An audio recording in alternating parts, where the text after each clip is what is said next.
গেলেন, সেই কমটা ছিল পাহাড়ের মাঝখানে, দুই পাহাড়ের মাঝখানে। এখন ওই কম তাকে বলছে, ইয়া যুলকারনাইন, হে যুলকারনাইন, ইন্না ইয়াজুজ মুফসিদুনা ফিল আরদ। ভালো করে বোঝেন, হে যুলকারনাইন, নিশ্চয়ই ইয়াজুজ, এই দুই শ্রেণীর মাখলুক, তারা পৃথিবীতে ফাসাদ সৃষ্টি করে বেড়াচ্ছে। কি করছে? সারা পৃথিবীতে ফাসাদ সৃষ্টি করে বেড়াচ্ছে। ফাহাল নাজআলু লাকা খরজান আলা আন তাজআলা বাইনানা ওয়া বাইনাহুম সাদ্দা। হে যুলকারনাইন, আমরা কি আপনাকে ট্যাক্স দিব, কর দিব, যে আপনি ওদের আর আমাদের মাঝখানে একটা প্রাচীর নির্মাণ করে দিবেন, যে ওরা আমাদের কাছে আর আসতে পারবে না? কারা এটা? ইয়াজুজ। এই ইয়াজকে যুলকারনাইন আলাইহিস সালাম তিনি প্রাচীর নির্মাণ করে দিলেন লোহা এবং এই যে তামা দিয়ে। এরপর তারা আর ওই কওমের ক্ষতি করতে পারলো না।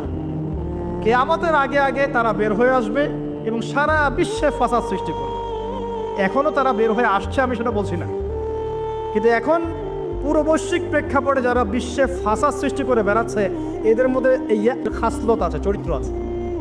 দেখবেন ওই দিকে ইউক্রেনকে ব্যস্ত রেখেছে রাশিয়ার এগেনস্টে এবং নিউক্লিয়ার যুদ্ধ বাঁধানোর পায়তারা করছে।